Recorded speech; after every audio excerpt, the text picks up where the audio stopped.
Oi, gente, tudo bem? Meu nome é Isabelle, sou Arthur e a gente tá aqui para mais um episódio do Pod RCR. Também. A gente tá aqui com o nosso professor Gabriel. O Gabriel ele vai falar um pouco sobre ele mesmo. A gente queria saber um pouco quem é o Gabriel em si. Tá, bora lá. Então, quem sou eu, né? Sou um professor de História, formado na Universidade da Integração Internacional da Lusofonia Afro-Brasileira, um nome grandão, mas é uma universidade internacional, federal, com um projeto lindo de integração entre países que falam a língua portuguesa. Formação em excelência, e aí junto com a minha paixão pela história, pela minha formação, eu também, né, gosto muito assim, tipo de cinema, literatura, né, umas coisas meio nerd e tal, que eu junto com a questão do ensino da história, né, tento levar isso para as aulas e fazer essa mescla que é bem legal. Bom, nosso episódio de hoje é sobre a Comissão Antirracista. A gente queria saber o que é o projeto da Comissão Antirracista. Tá, bora lá. O projeto da Comissão Antirracista é um projeto que foi pensado juntamente com a área de Ciências Humanas e o professor Vitor. Portanto, há aqui uma interdisciplinaridade entre as áreas de Humanas e Linguagens, que tem como objetivo criar um núcleo de professores, certo?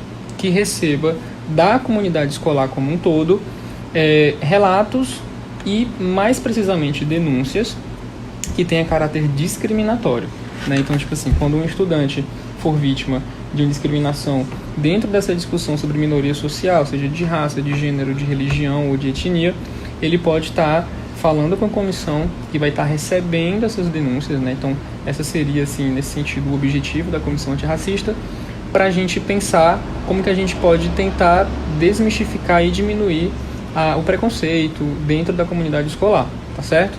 É importante frisar que pode ser uma denúncia pessoal, caso você esteja sofrendo a discriminação, mas também pode ser de terceiros, e a gente também preza pelo anonimato, tá bom? Certo. A gente queria perguntar também quem são os membros dessa comissão antirracista? Perfeito, bora lá. Os membros, assim, oficiais, né? Sou eu, presidente. Né? Foi uma eleição, inclusive, bem interessante. Não foi eleição, na verdade, assim, né, gente? Brincadeiras à parte. Por livre espontânea vontade, eu fui ali selecionado como presidente da comissão. A gente tem como membro efetivo o professor Vitor e o professor Edenilton, tá? Professor Vitor de Língua Portuguesa, de História e Filosofia. E os professores suplentes, a gente tem o Miguel e o Danúbio, né? Ambos de Sociologia e Geografia. Tá? Esses são a comissão efetiva da Comissão Antirracista, né? Digamos assim, os membros efetivos.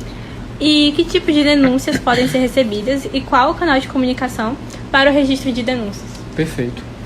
Como já frisei anteriormente, né, tipo de denúncia é toda e qualquer denúncia que tenha caráter de uma ofensa que o sujeito está sofrendo de discriminação. Seja, aí vale elencar, né, 4 categorias muito básicas que geralmente perpassa a discussão sobre gênero, raça, etnia e religião, ou credo, ou o que você queira chamar, mas que mexa com essa subjetividade do sujeito. Os canais, a gente tem basicamente um e-mail, caso você queira, né, mandar um e-mail prezando a sua identidade, mas também como vocês, né, enquanto estudantes, comunidade escolar, já conhecem todos os professores, a gente também está sempre aberto para receber esse tipo de denúncia, né? Agora sim, é um assunto muito sério. A procura, né, pela gente com essa finalidade, ela tem que ter uma questão muito clara, que é o quê? É uma comissão, tipo assim, você não está falando com o professor Gabriel, você está falando tipo com o presidente da Comissão Antirracista. Tem um peso diferente porque você está dentro de uma lógica um pouquinho mais burocrática. Então você senta, faz todo um protocolo e tudo mais para oficializar uma denúncia, porque, gente, vamos combinar, né? A denúncia de um ato discriminatório, seja ele qual for a natureza, é muito sério e precisa de uma atenção para a escola intervir da melhor forma possível. Então, canais de comunicação, e-mail da Comissão Antirracista, mais o contato direto com os professores, tá certo? Para que a gente consiga também tentar melhor resolver a situação, né? Fora o contato que vocês têm com a gente diariamente, mas seria, eu acho, um pouquinho mais disso, certo? Então, a gente queria falar um pouco também sobre o seminário de Humanidades, que a gente queria saber também como é que o senhor acha que esse seminário vai se comportar dentro da escola, quais resultados que eles vão trazer. Bom, bora lá. Assim, os seminários temáticos de Humanidades, né, que vai ser ali organizado nas salas de aulas pelos professores Denilton, Danúbio e Miguel, eu fiquei de fora porque eu sou professor meio que de terceiro ano, né, de História. Faz parte de um projeto da SEDUC que se chama Educação para as Relações Étnico-Raciais. Então, assim, a escola meio que tem a obrigação, não vou nem usar aspas, não, tá? Tem a obrigação mesmo de promover um ensino que discuta a pluralidade dentro dessa discussão étnica e racial. E fazendo isso através dos seminários nesse caso. Então, assim, os seminários têm como objetivo trazer assuntos que tragam esses debates dentro das humanidades. Não precisa ser necessariamente de história, de filosofia e sociologia. Tudo junto e misturado, né? Então, a provocação que os alunos vão estar trazendo nos seminários é exatamente isso. Mesclar um pouco disso, porque também faz parte de um projeto muito maior, que, repito, é a educação para as relações étnico-raciais. Que, junto com a comissão, pegando o gancho, você pensa exatamente em estratégias de como que a gente consegue construir um ambiente escolar menos ofensivo, menos agressivo, menos intolerante, para que a gente consiga conviver em harmonia, né? Que é uma premissa da filosofia política clássica, moderna, dessa questão do contratualismo, né? A gente vai tentando respeitar o outro que é diferente, certo? E também pensando na questão de que, tipo assim, haja de tal forma que você promova o bem comum, né? Isso é um sistema imperativo categórico, né? Do Immanuel Kant, filósofo alemão, iluminista, que vai trazer também a importância desse debate, né? Então, os seminários têm um pouco desse objetivo para que a gente consiga melhor também movimentar o ambiente, a comunidade escolar, né? Tanto primeira série como segunda série. Terceiro ano, infelizmente, ficou um pouco de fora porque eles têm outras questões mais urgentes, enfim. E como está sendo a experiência de ser presidente dessa comissão antirracista? Olha, está sendo legal no sentido de status, né? Assim, inicialmente, a gente começou há pouco tempo, por causa da questão também de alguns probleminhas, né, da infraestrutura aqui da escola. A gente acabou percebendo que ainda não teve uma ampla divulgação, mas está em processo, né? E aí a ideia é que a gente consiga mesmo fomentar, organizar melhor. E aí eu, como presidente, né, mas também junto com os outros colegas, tentar fazer assim um movimento constante de provocação, né? A gente está pensando também já em fazer uma formação dentro das salas de aulas, junto com vocês, sobre o racismo recreativo. Muita gente conhece, mas muita gente também não conhece. E aí, gente, é importante frisar que hoje racismo é crime, né? Outrora não era, mas hoje já está dentro dessa legislação, né? Então, se é crime, a gente não pode normalizar, né, tais práticas dentro de um ambiente que deve promover muitas outras coisas, né? Desde transformação social, educacional e desenvolvimento pessoal e profissional também, né?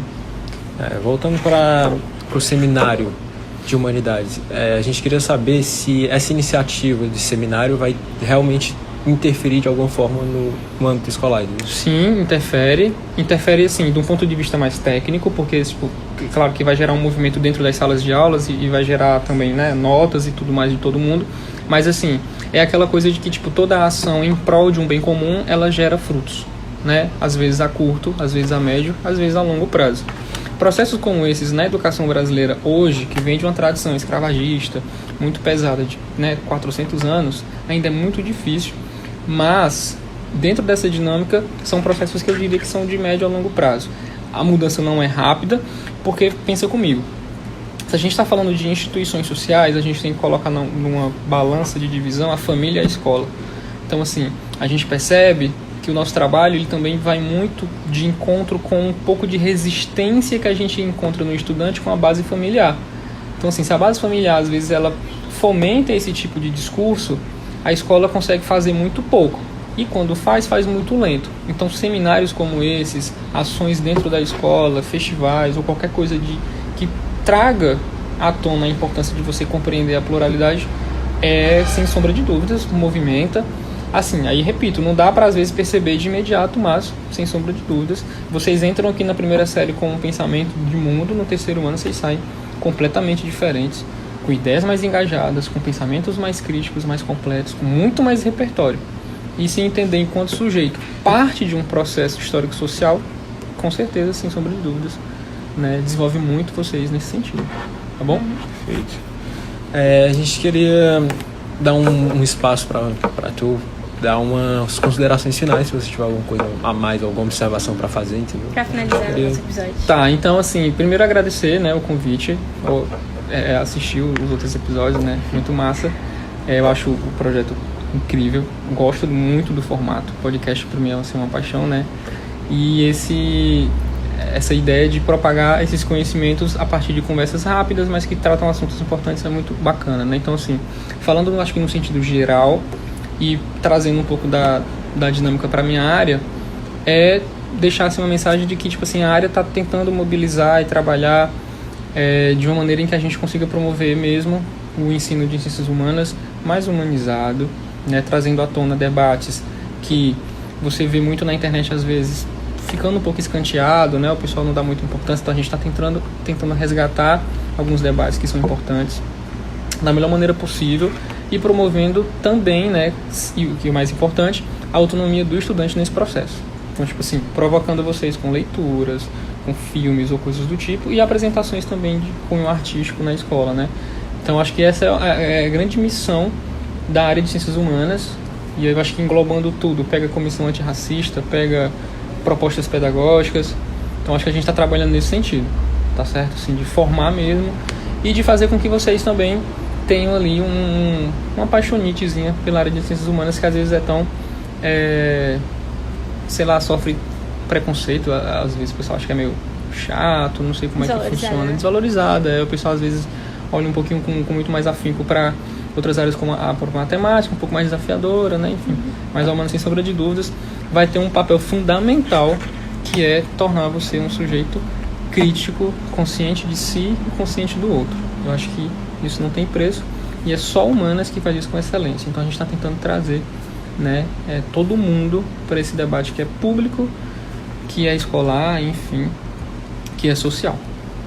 A gente queria agradecer pelo seu ter aceitado o convite. E muito obrigada a você que assistiu até o final. Esse foi mais um episódio do Pod RCE. Porque boas conversas merecem bons ouvidos. Obrigado.